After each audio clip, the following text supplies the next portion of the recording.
গাড়ি নাঙ্গলকোট রাখবো, ফিরে এসে আবার পিছনে 5 গাড়ি নিয়ে যাবো, শান্তিং করে 15 গাড়ি নিয়ে আমরা ঢাকা চলে যাবো।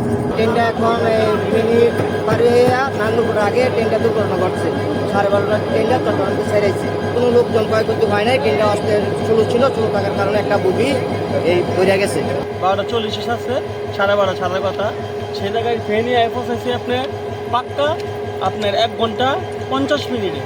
ট্রেনের থেকে টান দেওয়ার পরে গাড়ি একদম ছুলো হয়ে গেছে। ছুলো হয়ে যাওয়ার পরে আমরা দাঁড়াইছি, আমরা ভাবছি কিনা আওয়াজটা হইল একটা শব্দ। ওই শব্দ কোথাও হয়েছে এটা চলতে কিনা বোঝা যায় না। তো ড্রাইভার সাহেব চেষ্টা করছে অনেকক্ষণ নাকি এটা উঠানোর জন্য, মানে ট্রেন নাকি মাঝে ডিসকাস হয়ে যায় লাইনের থেকে, এটা উঠানোর জন্য অনেক চেষ্টা করছে। চেষ্টা করতে পারছে, লাস্ট মুহূর্তে না এসে সব কিছু ভাঙে চলে একদম বুগি, একদম এসি বুগি, একদম ভিআইপি চেয়ার কুচি যেটাকে বলা হয়, এটা একদম লাইনের থেকে আলাদা হয়ে একদম নিচে পড়ে গেছে। যখন গাড়ির রানিং অবস্থা হঠাৎ করে গান ফোন করলো যে কিছু একটা হয়েছে, সম্ভবত দ্রুত গান কাট করে দিল। ধরেন এরা ইয়ে আছে, এগুলো আপনাদের সাইডে রাখেন।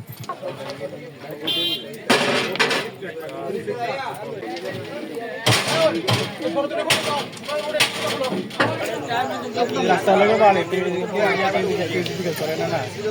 আমি নাম